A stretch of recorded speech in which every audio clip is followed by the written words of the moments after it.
Welcome to Show Studio's fully digital live panel discussions in collaboration with Harrods. For Spring Summer 21, experts from all parts of the industry discuss and debate the most important shows of the season.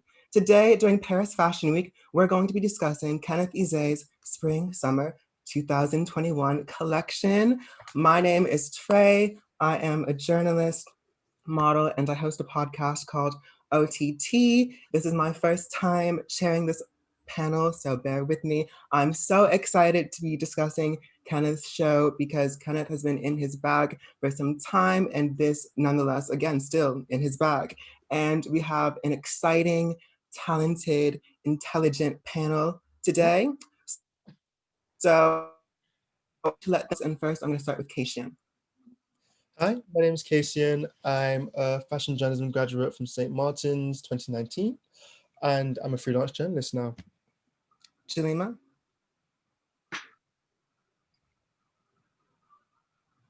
Halina, do you want to go? Sorry, yes. My name is Halina, and I am a designer, and I work for the Black Curriculum, and also I'm a freelance researcher. Rudy? Hey there, my name is Rudy Simba Betty. I'm a stylist and a consultant. Jameela? Hi, I'm Jameela. I'm a photographer and creative director and editor-in-chief of Azeema Mag. Thank you guys so much for joining. So shall we just get right into it? So we're obviously in spring, summer 2021. And this was Kenneth's second showing at Paris Fashion Week this season. And I mean, his first one was obviously just like a knock out of the park because it was fall, winter 2020 and, introduced women's wear. And like, it wasn't just like a homemade like debut. He had Naomi, he had Adwa Aboa, he had Aman Haman, he had Lindsay Wixon, like anyone was walking. And it was such a strong, showing also when you had women's wear as well, like that was a moment. And so this, even though it was smaller in scale, like 13 looks, a lot still had happened. From that time, he had opened a factory in northern Nigeria. In his first season, he was working with about 5 weavers, and now he was working with about 30. To me, this is like the definition of a heritage brand. He's working hard to preserve this, art form that has been, gotten scarcer, and he's continuing to grow and evolve with it. So I just wanted to go, let's just jump right into this season. What did you guys think about this collection? I dig it. I really like it. I dig it. Oof, I love it. I think, and that's so embarrassing.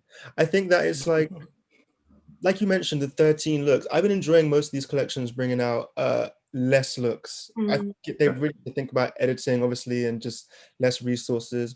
And I've been enjoying it because wholly, a lot of the collections are just a lot more put together. There's not like 80 or 90 looks for me to comb through and find like 5 where I'm like, this is great.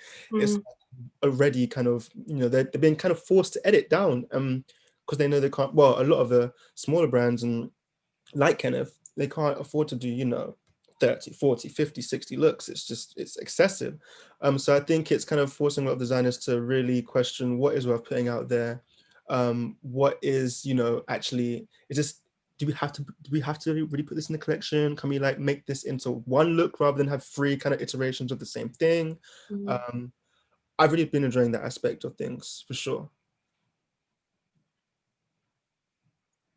It's like, jumping on what you just said, it's like the perfect edit, basically. You just want them to kind of show the best or maybe like a clearer vision. And I feel like I'm really enjoying the smaller scale collections, and also it just looks better, and the ID is just across, and it's just stronger. Maybe I feel, but yeah, I tend to like it better than the river of looks, and I don't know, it just looks more condensed and better altogether. Yeah, I agree. I like the fact that it just seems like key pieces, and especially having, less pieces in this collection, well, less looks. I guess he had to really consider the models and the people who embody his collection, and I think it really shows like the tones of their skin, their ages, I don't know, it just looks very refined. The colours, beautiful. Kind of like a true heritage collection. And as well, we can see there's a live artist doing the background too. So it's almost kinetic. It always seems like you're there, and it has like loads of movement in it. So I really enjoyed it. I always love his stuff, but this one, I don't know, it just seemed very. I can't find the words, but it just seemed like you were involved too. That you stepped into his world and you were almost with him. Yeah, I thought it was really beautiful, and I loved how all of the elements came together in it, with the painting in the background, the flowers, the collection itself looking beautiful and refined. I think it was really stunning. I think there's a point, like you were saying, it's coming together. There seems to be a lot more expression of like the queerness and the different kind of genders and things like that. I can't remember the artist's name, but I do know as a trans artist. I don't. Yes, Mati Biayenda.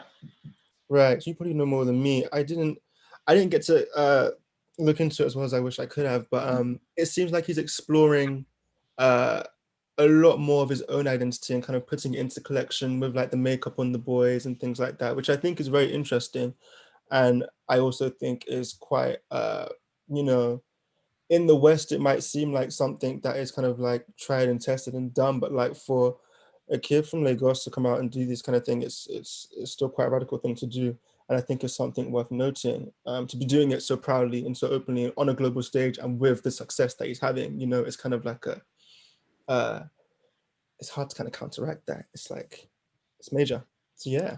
Yeah, absolutely. And I think, you know, as the kids say, you know, it really is like a cultural reset in terms of him putting it out there on that stage and on that line. And obviously we've been in quite, you know, crazy circumstances. So I think even the fact that like this collection looks so together, like the fact that it was done in a lockdown, you know, he spent most of that time in Nigeria. And, you know, a big part of this collection was community and intimacy. And even though, you know, people have been doing different, what's the word I'm looking for? Different presentations in different ways to, you know, present their collections. I think it really was beautiful that he showed in the Sphere showroom at the Palais de Tokyo, because again, as you were saying, you know, I love talking about, you know, taking up space. You know, to me, like seeing, again, a Black designer out here in a space like this, doing that, I think it is really, you know, it is important. And I think it brought another, what's the word I'm looking for, an element that that people could be in the, like in the collection and in that space. And, you know, for his second, you know, showing of women's wear, how did you feel? I mean, obviously, you know, everything is unisex, is the time that we live in, but overall, what did you guys kind of think of the showing in compared to this first season?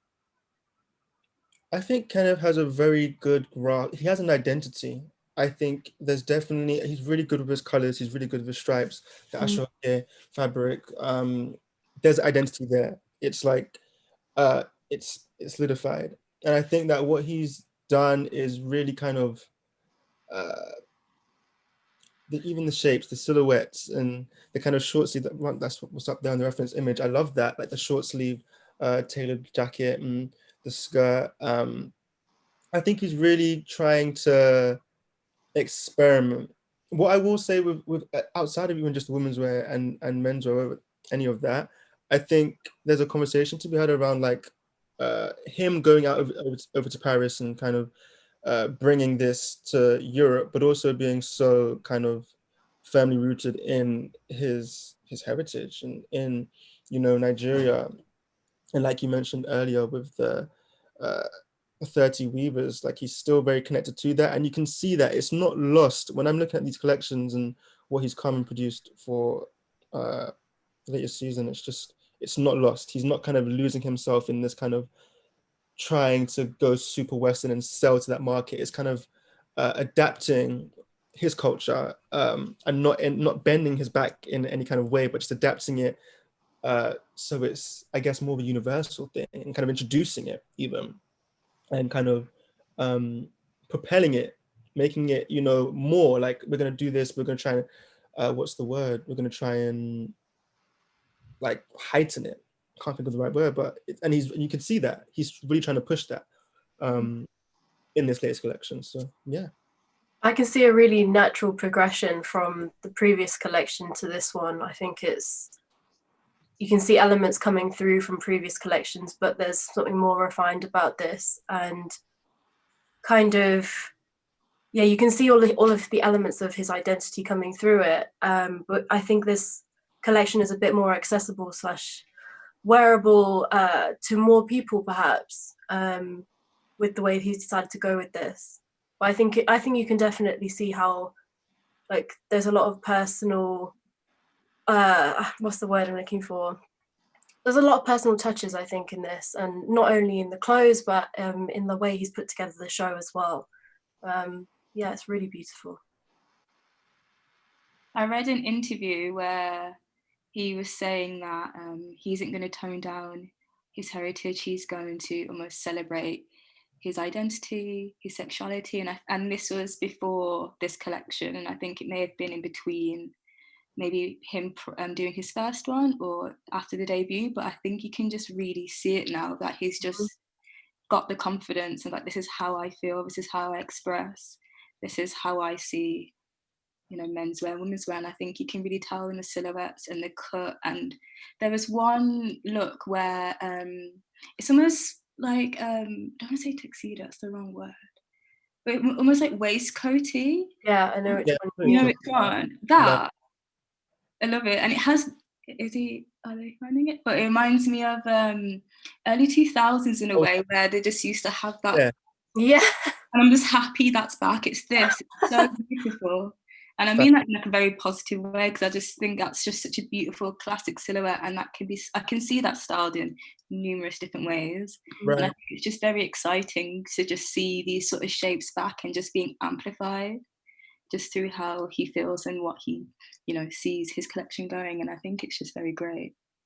That's the good word. The fact that you say shape is like, for me, maybe going back to the difference maybe between the previous collection and this one is maybe that emphasis on shape. Like, it's really about tailoring, really about like playing with those kind of different idea of suiting. Like, I saw something as well that was saying like taking like from, you know, the general uniform or like a 80 shoulder pad or like, and kind of as he does actually with the fabric, like it's all about weaving a story, and he's like weaving different eras, different, very subtly, but like definitely weaving different eras, different stories, different I think influences. Also just the fact that him himself, his story in itself, the fact that he's from Nigeria, but he grew up in Austria, and whether you're aware of it or not, I feel like we can all kind of also associate with this, is like everything happened before you even realizing that you're weaving stories, you're connecting stories together, you're taking one influence from there, as you say, like from the 2000s, from like 80s,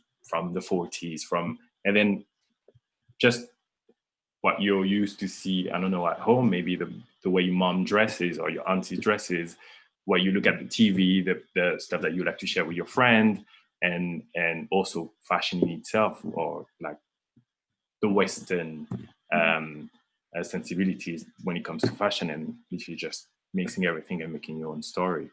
So yeah, definitely more about like a refined expression of maybe all those influences that he had before, and it's like the same story but refining it and making it clearer and maybe playing around. Yes.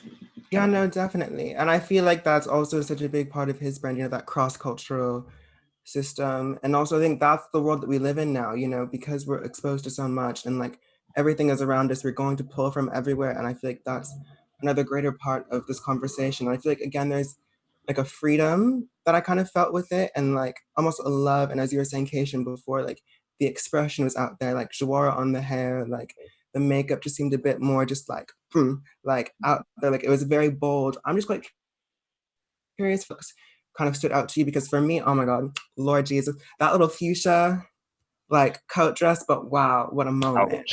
Yeah, what yeah. a moment, most pleasing to me. So Right. I'm just curious, you know, if the coin was in hand, what would you choose first? What are you styling? What are you gonna, you know, Winona, take it and run? You know, I love he's really, really showing out with the tailoring. I love a tailored piece. For me, it's between the last look with the print. That's very me, very simple. And then also I love the first look.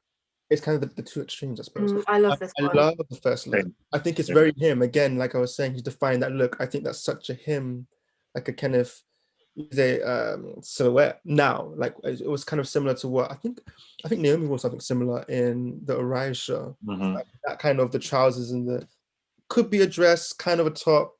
Depends on, you know, how short, how, you know, risky you want to be with the outfit, but that kind of silhouette I love.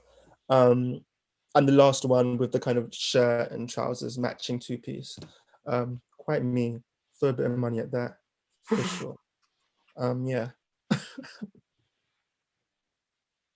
Oh, and that one too. Ooh. Yeah, and the kind of opposing stripes with the green. It looks green and kind of. Yeah, so the vest top, so interrupting, it's Yeah.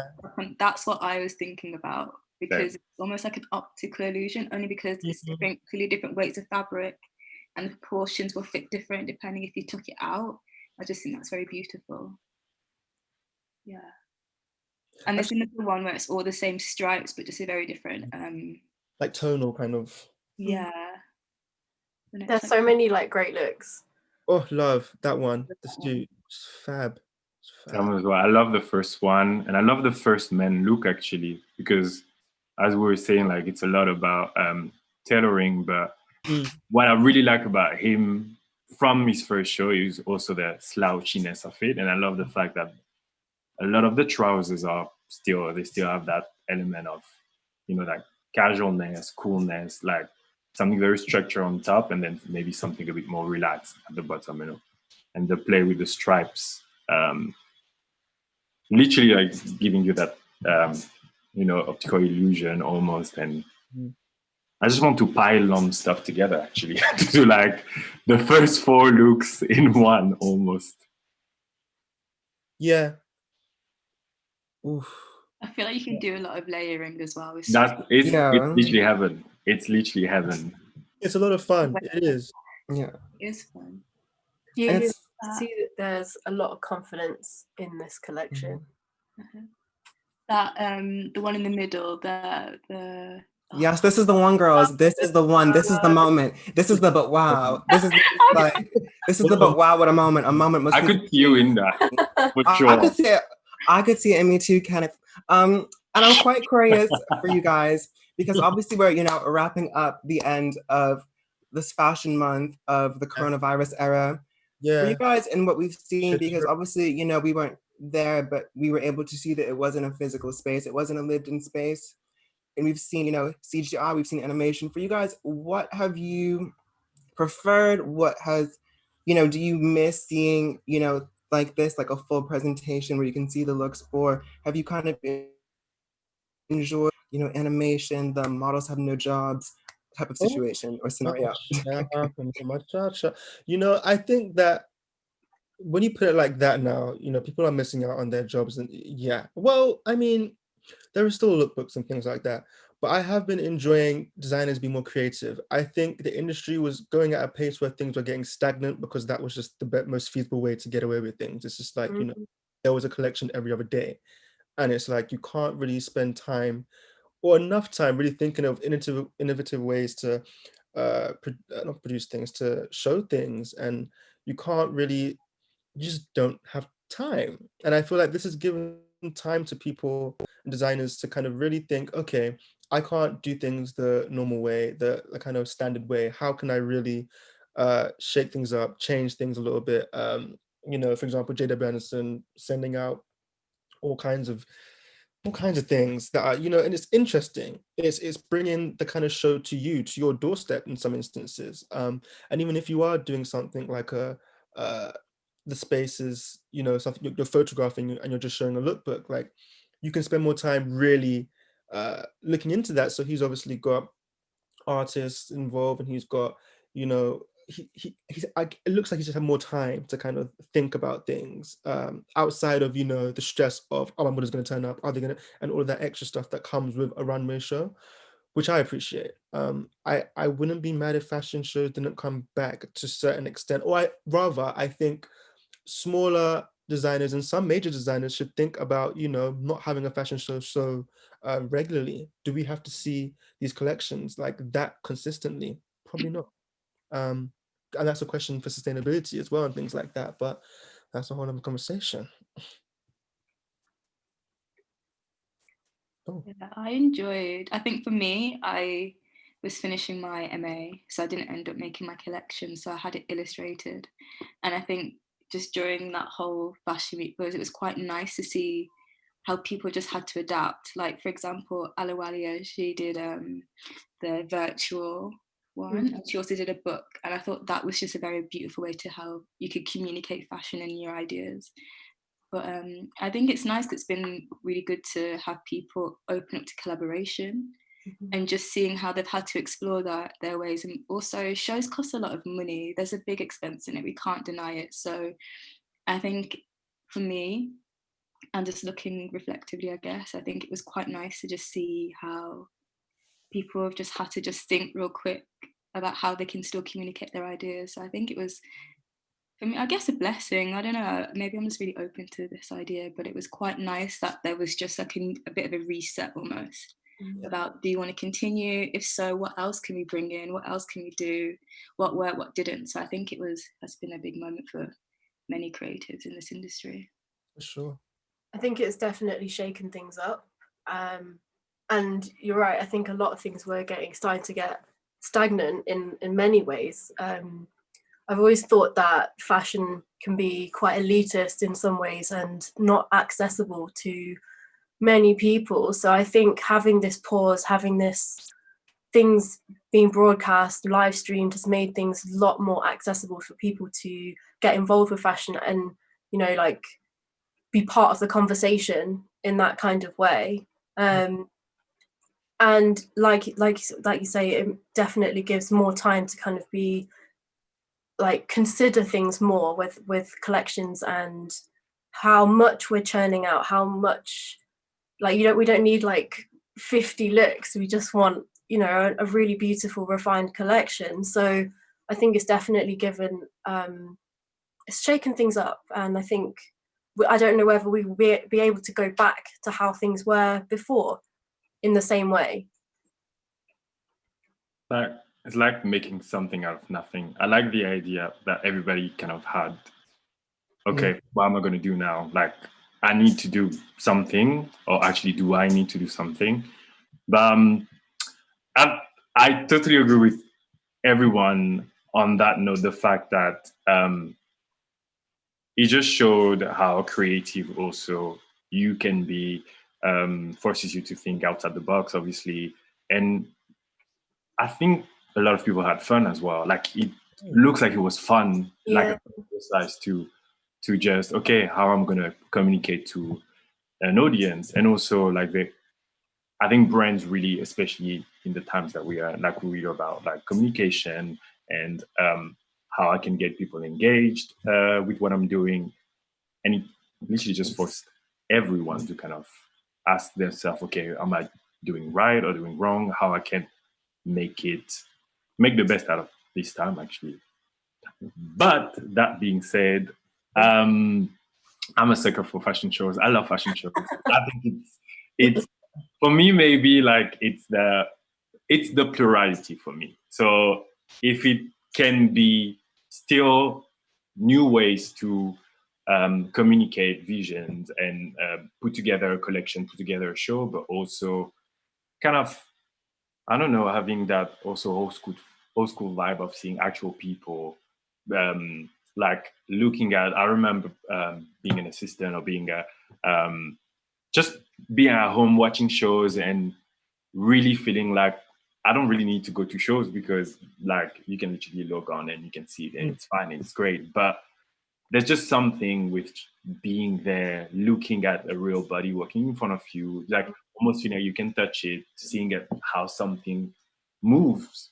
And it's just, I think it's maybe not, let's move to a totally different direction, but how can we mix all of it and make it like a vibrant experience for everyone, for creatives, but also for admirers, for people who work in fashion, but also just people who consumers.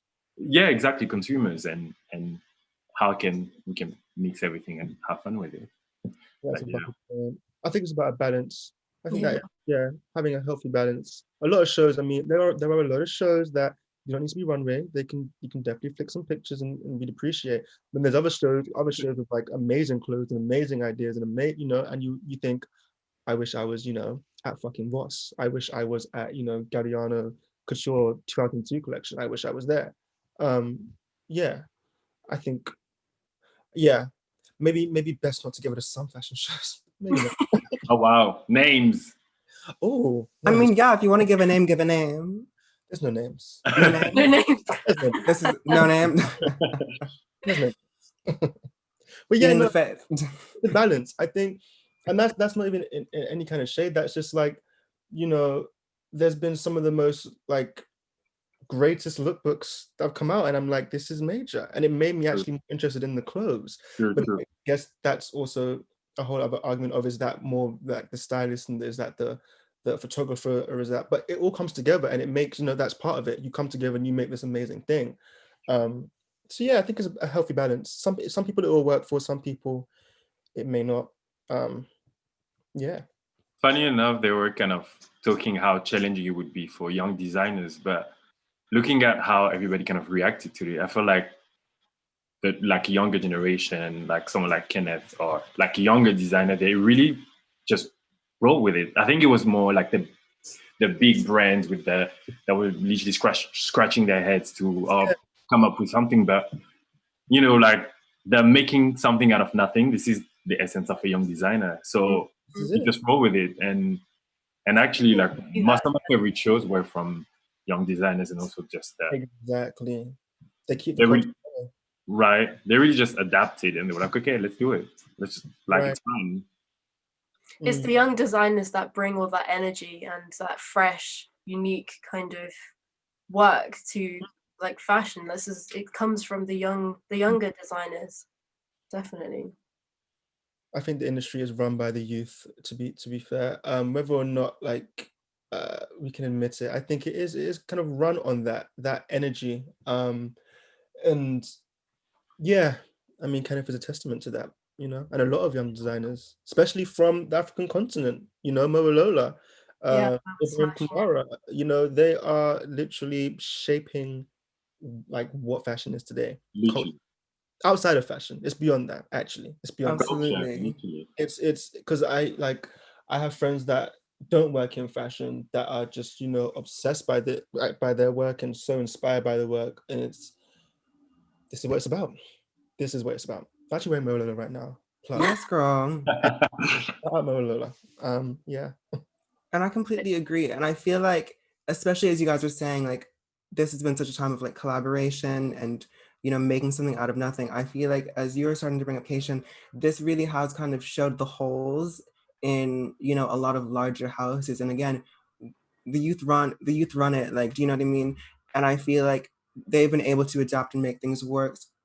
Whereas as you just said, like a lot of the bigger houses maybe struggled to kind of relate to the season and like relate to the times.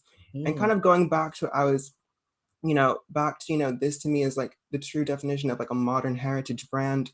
I feel like this is the time that investors, right, people with a coin, people with a checkbook, this is the time to start bringing money into the new, because why are you funneling money into something that just doesn't work, that just isn't adapting? A house could just have a perfume and keep it cool, but do you know what I mean? I think there's a lot of, so I think what Kenneth has done is amazing in terms of building the production factories in Ilorin, and going back into his community and investing into not only like building a factory but into the craft of it, because actually a lot of these craftspeople, you know, is it going to be something that's kept going? Is it going to be passed on to a younger generation? Is it intergenerational, or is it something that's kind of dying out because no one's, you know, investing in that? And I think these are the kind of things that fashion should be worried about, especially in terms of like, you know, I hate to bring this up, but things like the Black Squares and the Black Lives Matter, and you know, those things are great gestures, but it's, you know, if you really want to help, these are the kind of things you need to be doing. You need to be putting money back into these kind of crafts, so people like Kenneth can, you know, it's not hit like Kenneth put his own money into there, although he won that from the prize money. It's like actually the industry should be investing in those things if you want to be helping. Like it's like that's what you can do as someone in, you know, the fashion industry that wants to help out in your own way for like Black Lives Matter or whatever. Like we can all do our own bit, and those are kind of things that I think would be great for someone like LVMH to do. Why have they not tried to invest in the factory, or why is, you know, whoever it is, Kering, whatever, any of these big brands invested in, you know, something like that? Because they take inspiration from these countries, and they take, you know, a lot from these countries, in these continents and their culture. So those are the kind of things I'd love to see. Fingers crossed. Literally, they're really showing that, like, as you say, all those young designers are literally not even like taking space, but like owning space. Like it's like it's a playground, and like we're here and we're not moving, basically. But also, yeah, just as you say, like opening his first factory and just doing it stuff, like almost being single-mindedly in that. That's my vision. That's what I'm going to do, and I want to carry on telling that story. So I'm going to make sure that the people who can help me tell that story can do it the best way possible. And it's really refreshing in a way, because it's like, obviously we talk about money all the time, and how they invest, how they, like, the power play that you have to do to make sure that, you know, kind of navigating through this thing, knowing that I need the resources, I need the money to be able to do what I want to do. And then you have someone like Kenneth that shows you that actually it's not that complicated. If you're really honest with what you say, and you really want to do it, it's as simple as that. That is true. And I've watched a few interviews and read a few interviews about him, and he just seems just very just honest. And I realize you can, well, I feel like you can see that in his work. It's just what he says is what comes out his collection, and I love that. It's just true, it's honest, there's integrity behind it. So I think that's why he's just a designer where everyone's backs, because I don't know, he gives back as well, and especially like buying land and then having been able to, you know, hire these weavers to all help collaborate with him. Yeah, I think it's an amazing way to involve the community with fashion, and, you know, giving back in that sense, and, you know, ode to heritage, you know, it's beautiful. And from that, what you were saying, it just makes it feel like it's a we, not an I. Yeah. Everyone's on board, because it's like, it's us, not just me. And yeah, a bit, it's like, if I'm in it, you're in it, you're in it, you're in it, we're all in it. So I think it's just that camaraderie, which I think is just so important to have, especially a young, well, just, I don't know, when you're working with someone, and it just really shows. So, and I think community is so important. Like I know, even I think the last look, that print was made by like a Nigerian artist. I'm gonna assume it's his friend. If not, well, I'm sure they are friends by now if they're working together, you know. And it's just like that community is important, and kind of not always, because it's very easy to, you know, especially if you've gone to, you're born in Lagos and you've gone to Vienna and now you're in Paris showing. It's very easy to get lost in that and kind of just produce something that is like just completely Western, and you start collaborating with people that aren't, you know, from your heritage and your roots. And he doesn't seem to have been lost in that kind of source. He seems to have kind of known where he is and found a very healthy balance as well, in collaborations, and in, because the shoes are Manolo Blahnik, you know, I mean, fab, you know, but the prints, the prints are like a Nigerian kid, you know, and the artist he's collaborating with, and then, you know, he's got the Ashoka weaving done in Ilori, which is like, you know, it's a great example of how to kind of blend the cultures, and it's an example of him. I mean, he is, you know, a blend of that growing up in Vienna and obviously going to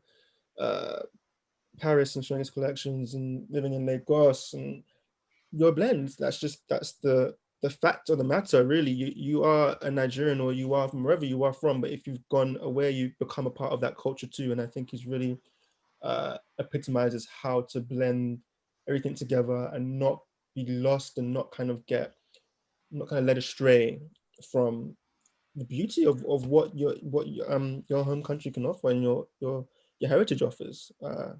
Yeah. Yeah, completely. And speaking of staying to your roots, but also, being cross-cultural and, chasing a bag and securing the bag, he is doing a capsule collection with Karl Lagerfeld for the 2021 season, which I think is so monumental because, first of all, it's going to get, more name recognition, again, more of a check, but also it's, such a it's a global, do you know what I mean? It's a global, situation. And I'm quite curious for you, what you guys think of it and your thoughts. I think it's really interesting. I'm curious to see what he'll come up with. I think it'll be really great. But also like to have that platform to show to so many more people as well, I think will be great. I'm very curious. I think they're very lucky to have someone like Kenneth on board. I think they're very lucky. Very. Yeah. Curious is the word. Yeah. Like, because when the news came, I was like, okay. It's amazing, but how does it make sense? But it's amazing. And it's like, it's so unexpected, but I think the fact that it's unexpected, that there's something that will actually make sense, but it's completely different aesthetics, completely different, obviously, eras and cultures and everything. But that's what we like. That's those kind of unexpected conversations that we're really lucky to be able to witness. So I really can't wait. I actually really can't wait. I'm intrigued. I'd love to know. I think it's a smart move for him in terms of having a platform, and a platform that will expose him to people that may not know who he is or may not be familiar with his work. And I'm intrigued to see what he would produce and what I like you're saying, I don't know how the two click, but I'm excited to see. I'm intrigued to see. I think I can see it. Oh yeah? Yeah, but I think it'll be really cool. I think it'll be like a breath of fresh air, like I think it'll be really interesting because he's definitely going to bring something fresh and like contemporary, but also bringing the the weaving, and I reckon there'll be elements of that. I think it's going to be really good, but yeah, I'm curious to see. I'd love to see Kenneth Ize mask. I just saw that on our reference page. I was like, why have we not got like a cute mask moment from him? But yeah, sorry, that was my own kind of make a mask, Kenneth. What do you think of this? You need a mask, like fab. The Asher kit, like just I see it. And the colors as well. Like I just hope there's gonna be an explosion. Absolutely. I think it's also exciting because, as we were talking about, the youth, like it's really interesting to see a company start to really give that much creative control to a younger designer, especially like as we keep seeing fashion is doing like musical chairs, like you're going to this house, I'm going to this house. Like it's nice to at least see another young person come kind of into that sphere. Do you know what I mean? Is the cycle that you were talking earlier, is the fact that with everything that is happening, like literally like coronavirus and like, but everything in general, like everybody was always saying that the cycle was too quick, too crazy, too erratic. That's why, people like end up, going crazy or all those kind of stuff. And it's literally you need to go to the end of it to actually see all those opportunities come, because I don't know, maybe like 5 years ago, if that association would have been possible. And just the fact that literally the fashion one is actually just looking at what the kids are doing now. Like before they were looking at it, but not acknowledging it. Now they're looking at it. Now they can't ignore it. Yeah, exactly. It's like, and they're so happy to also say it. Like, when, I don't know, when you have a Mo Alola who's going to do something for Gap, or it's like, that's it. And it's literally that, again, what you were saying is the youth is driving that thing. And now it's just that it's time for people to actually acknowledge the fact that it's always been this, but it was kept away.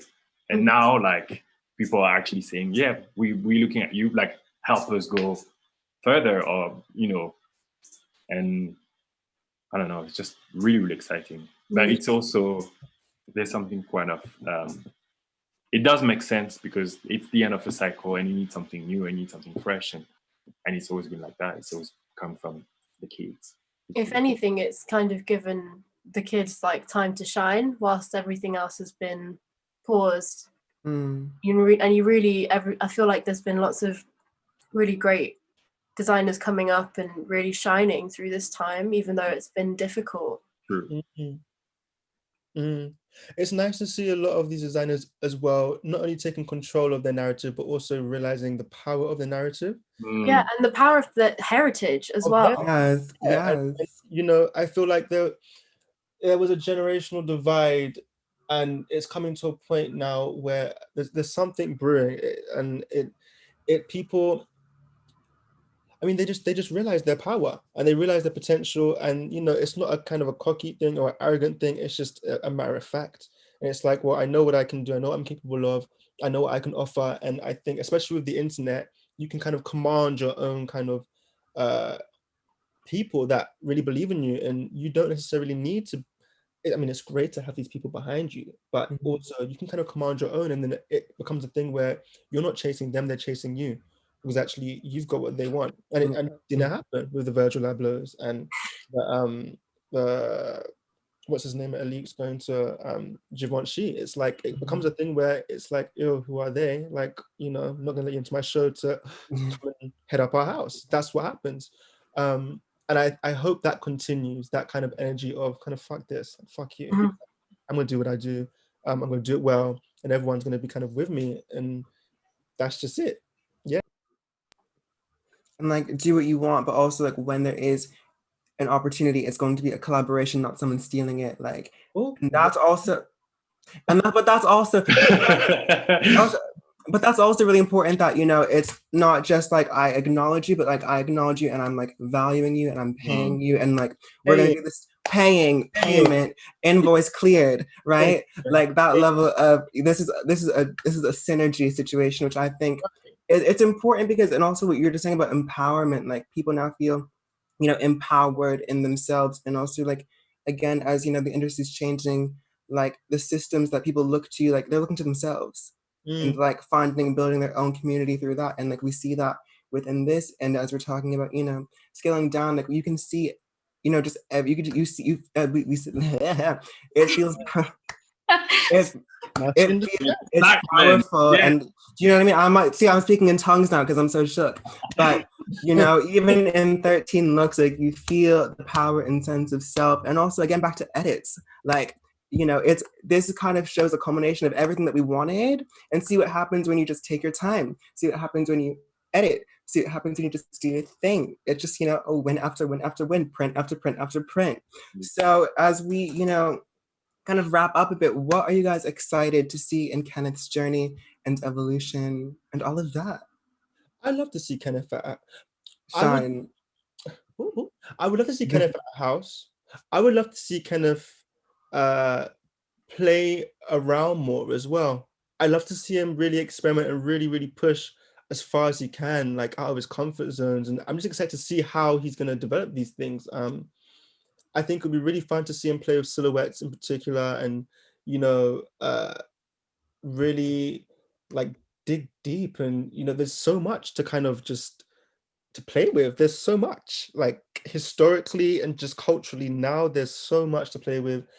There's a lot to look forward to with him. I think this is just the beginning. It literally is just the beginning. And considering he started this all from a GoFundMe, I'm just like, Major, let me start one. Get my bag, get in my bag, because it's incredible. it's incredible what he's managed to achieve. Really inspiring as well. It just like, yeah. I'm excited to see the collaborations, and I don't mean this in a fashion sense, because I can see this bigger than fashion, like museums, collaborations with really luxury. Even with artists, like just like like literally, it was so funny to the artist that we were mentioning earlier, Matty, that was following on Instagram for a couple of years, and when I saw this, I think I saw it. It was in his stories once, like they were just like having a coffee or whatever. I was like, okay, interesting, but like just not making anything out of it. And to see is actually, when you look at the picture, is actually she's actually there painting as they're showing the collection, and literally it's all about that community feel, the fact that the jewelry are made by Adisua and their friends, and it's like a friend, like there's like a friend environment that I'm excited to see even more how we can, what was it? Not like, you always think of who I can collaborate with that is quote unquote bigger than me or that I look up to, and sometimes not seeing that my friend does this and it's amazing at doing it, and my other friend knows someone who does that. And that's the feel that I have when I look at this collection, but also just like getting a vibe of the way it works is like we can all eat, and I'm actually really curious to see how this is going to influence his aesthetic, his design, because his story is already really layered. The fact that having something so authentic and close to him, close to motherland, all that, but also, you know, like something that's crazy. I was looking on Instagram, and it was this woman, I think from Australia, who just bought one of his coats, and you're like, of course it makes sense, but also it's crazy because, as you said, like 3 years ago, like he just had a GoFundMe for his collection, and that's I'm just curious to see how him navigating through all the spheres now, getting even more acclaim, but how his work is going to be influenced by the people that is around him and what it's going to produce. I think that's the key. I think it's a narrative that's like throughout a lot of these, because even like the Virgil, it was the Kanye kind of clique. There was that community, all of them. True. Ibrahim as well, with Maximilian, who just debuted at Fashion East, with Moa Lola. They all have that same kind of keeping your community around you, your close people around you, and kind of developing with them and growing with them. I think that's the kind of key. If I'm gonna, I kind of have an analytical kind of viewpoint, that seems to be the key for a lot of these younger up and coming designers and talents. They really value the people around them, and they really value the friendship that they have in the industry, and the talent around them, because there's so much of it, you know, and push each other. It's not about kind of you're talented. It's like you're talented, but you can push me and I can push you, and then you make these amazing, you know, final products that come out. And that's what's really exciting me at the moment, seeing that kind of just bear fruit. And it's the gratitude as well. So I just feel, you know, we all got the table, we all, you know, have our people around us on the table. It's the gratitude that we're expressing that makes people just, you know, get higher and higher because they're sharing it. And I think it goes back to the we thing. It's not I, it's we. I see like Maximilian's collection at Fashion East, beautiful, but I looked at the people who he had to help, and it's just like amazing talent, you know. And it's like I see them in different things. I'm like, it's the gratitude and it's the we. So I'm excited to see that within him and his future collaborations and projects. It's going to be outstanding. So it really will. We love to see it. We really love to see it. And on that note. And on that note, you guys, thank you to all of the panelists, and thank you all for watching. For more extensive Fashion Week coverage, be sure to visit Harrods 5th Floor and showstudio.com. And if you're watching via Show Studio's YouTube, be sure to like, comment, and subscribe below. And we will see you next time. Thank you, guys. Thank you.